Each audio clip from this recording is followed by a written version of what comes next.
worldwide it's going up because of all the restrictions being put in place to contain the virus are shutting down factories and shutting down small businesses. People are staying home. They're not going to work.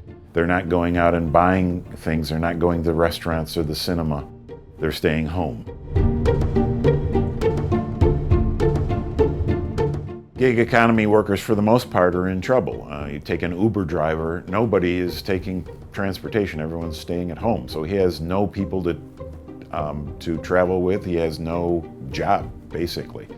On the other hand, things like food delivery is doing quite well because people are staying at home and they're ordering in rather than going out to restaurants. So it's a bit of a mixed bag, but still, for the most part, gig economy workers are having trouble because, as you say, they don't have contracts, they work for themselves, and they're forced to apply for unemployment just like everybody else.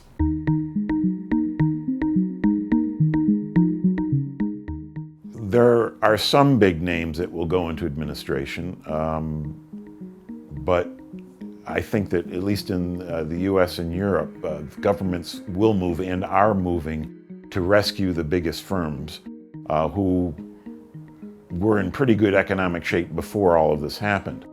The firms you're going to see collapse and die are those that were already in trouble before this started.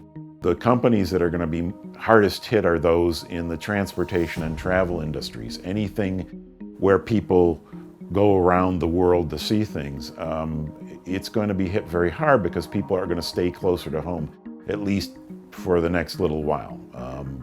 One, they won't have the money because of income considerations, and two, they won't want to because of fears of the virus.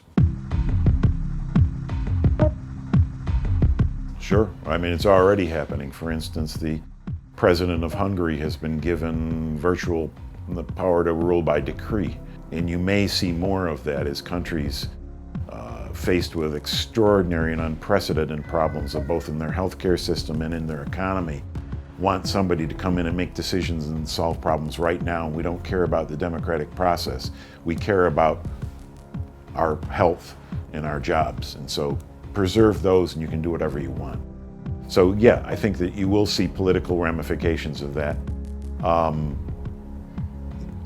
It remains to be seen how big the economic impact or how big the political impact will be on countries like China or the US. I mean, on the one hand, Trump has been very slow to recognize the severity of the outbreak and react to it.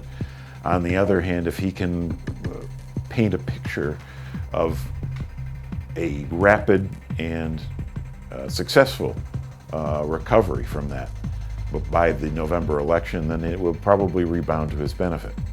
So we'll see.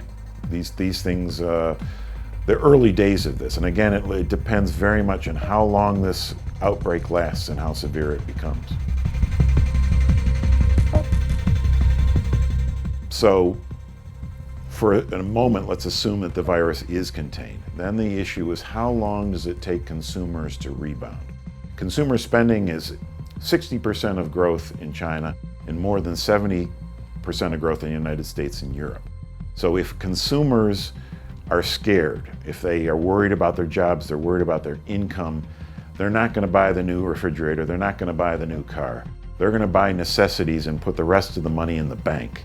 And that means the economy will be slow for a while. It's the rebound in consumer spending that is the key to getting a rebound in global growth.